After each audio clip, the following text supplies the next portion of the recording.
आजकल जैसा मौसम है, सर्दियाँ भी हैं, उससे पहले स्मोक का सीज़न भी रहा, तो लोगों को इस दफ़ा वायरल इन्फेक्शन शायद मुझे ऐसा लग रहा है पहले से थोड़ा सा ज़्यादा हो रहा है और सुपर फ्लू का नाम सुनने में भी आ रहा है। तो ये सुपर फ्लू क्या है? ये वही वायरल इन्फेक्शन है जो पहले से लोगों को होता रहा है या फिर ये कोई नई चीज़ है?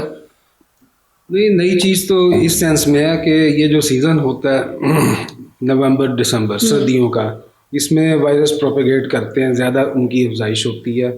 खुश्क मौसम होता है, सर्दी होती है तो वो सर्वाइव करते हैं, उनकी रेप्लिकेशन ज़्यादा होती है। और ख़ास तौर पे जो इन्फ्लुएंज़ा वायरस है वो इस सीज़न में आता है, तो उसकी काफ़ी सारी इकसाम है, A B C D तो है ही है। इनमें से जो इन्फ्लुएंज़ा A है वो सबसे ज़्यादा कॉमन होता है इस सीज़न में। और फिर इन्फ्लुएंज़ा A के भी आगे सब टाइप्स हैं। सब टाइप्स इस तरह बनती हैं कि नेक्स्ट जनरेशन में उनका जो जेनेटिक मेकअप है उनके अंदर अपनी वो हैयत चेंज कर लेते हैं।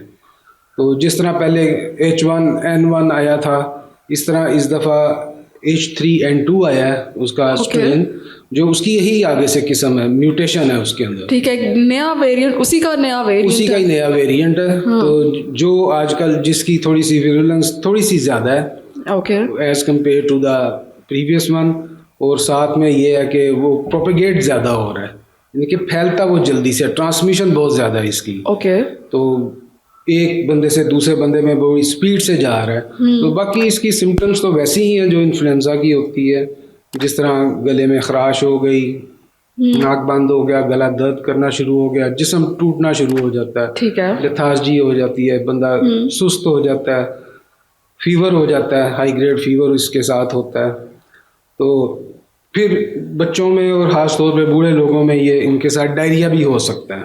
ओके तो ये उसी तरह का है, लेकिन देखा ये गया कि जो पुराना वेरिएंट थे इसकी जो सिम्टम्स हैं उससे ज़्यादा कुछ सीवियर नहीं है, सिर्फ थोड़ी सी ज़्यादा प्रोलॉन्ग हो रही हैं।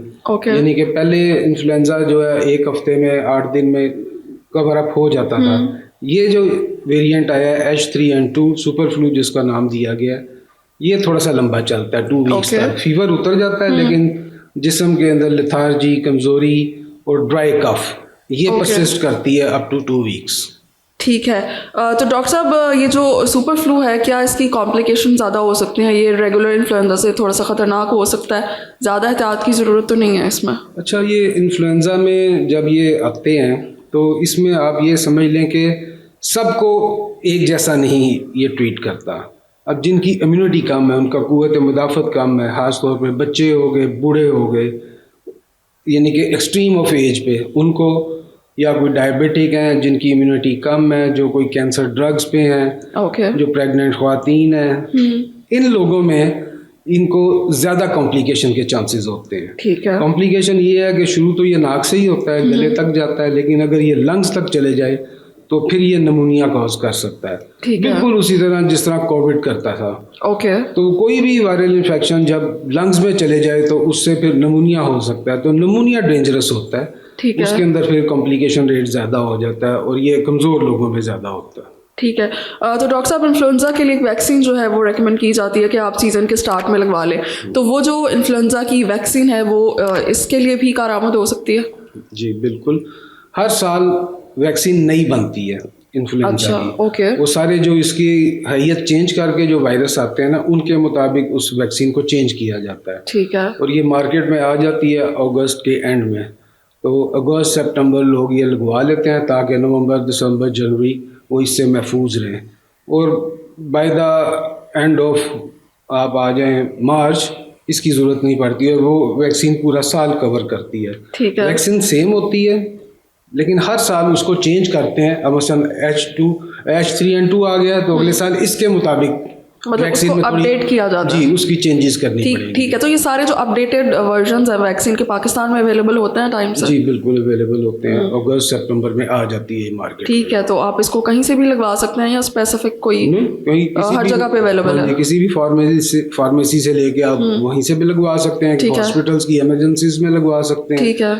मतलब कि गवर्नमेंट लेवल पे तो नहीं मिलती, तो आपको परचेज करके ही लगवानी पड़ती है। और ख़ास तौर पे जो बच्चे हैं और जो ओल्ड एज लोग हैं, इनमें तो लाजमी लगवानी चाहिए, बाकियों को भी लगवानी चाहिए, पूरी दुनिया में तो सभी की वो लगती है, लेकिन वो तो चूंकि उनका एक प्रोग्राम गवर्नमेंट की तरफ से चल रहा होता है, लोगों पे बर्डन नहीं होता। ठीक। अब आज से 4-5 साल पहले यही वैक्सीन 400 की मिलती थी, अब आगे तकरीबन 2,500-3,000 की हो गई है, तो लोगों के लिए लगवाना ज़रा मुश्किल हो जाता है। तो फिर उनको यही कहते हैं कि आप जो नहीं लगवा सकते वो एहतियात करें। एहतियात यही है, वो सेम कोविड वाली है कि आपने ट्रांसमिशन चूँकि 1% टू अनदर पर्सन है, और ये एयरबोर्न होती है कि हवा में हम जब हम छींकते हैं या बोलते हैं तो ड्रॉपलेट निकलते हैं हमारे मुंह से, सांस में भी निकलते हैं, ये उनके ऊपर बैठे होते हैं वायरस, ओके। और ये हवा में काफ़ी दूर तक जा सकते हैं। जब हम आपस में बात कर रहे हैं 2 मीटर पे तो वहाँ तक तो इजीली जा सकते हैं, लेकिन अगर एक बंदा छींकता है ना तो उसके वो पार्टिकल 6 मीटर तक जा सकते हैं। अच्छा।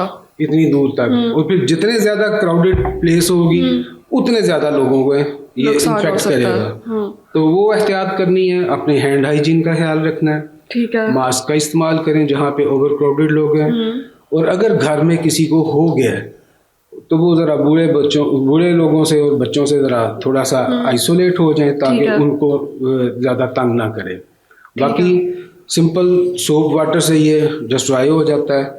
इसी तरह ये सर्फेसेस पे होता है, कार की कीज पे है, डोर हैंडल्स पे है, इन सारी जगहों की आप क्लीनिंग कर लें तो आप इससे फैलाव को आप रोक सकते हैं। ठीक है। तो डॉक्टर साहब अगर किसी को हो गया है फ्लू, सुपर फ्लू, और वो अगर वो मास्क पहन रहा है कहीं पे, तो थोड़ी बचत हो सकती है इर्द गिर्द वालों की, या कोई फायदा? डेफिनेटली मास्क, इसी तरह इसीलिए तो हम कहते हैं कि अगर किसी को छींक आ भी गई है तो आप हाथ ना रखें मुंह पे, क्योंकि वो सारे वायरस आपके हाथ पे आ जाएंगे, फिर आप जिससे हाथ मिलाएंगे, डोर को पकड़ेंगे, वहां चले जाएंगे। ओके।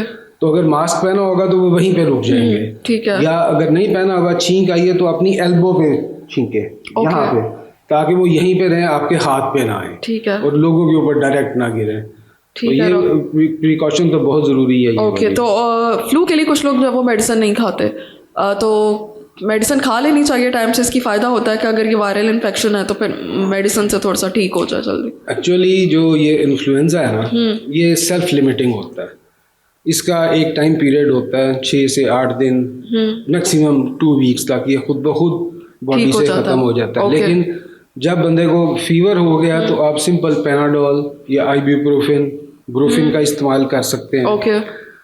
आप ठंडा पानी ना पिए, नीम गर्म पानी पिए, गार्गल्स करें, सेलाइन गार्गल्स, नीम गर्म पानी में नमक डाल के उसके गार्गल्स करें, नाक की सफाई करें, हैंड हाइजीन करें, पानी ज़्यादा पिए, अपनी इम्यूनिटी को बढ़ाएं, प्रोटीन डाइट के ऊपर आए, सूप, यखनी, इनका चीज़ों का इस्तेमाल करें, स्टीम लें, ताकि आपकी ओवरऑल वेलबींग बेहतर रहे, जिस्म टूटना बंद हो जाए, बुखार ठीक हो जाए। बाकी इसने खुद ब खुद सेटल होना है विद 7 to 10 days।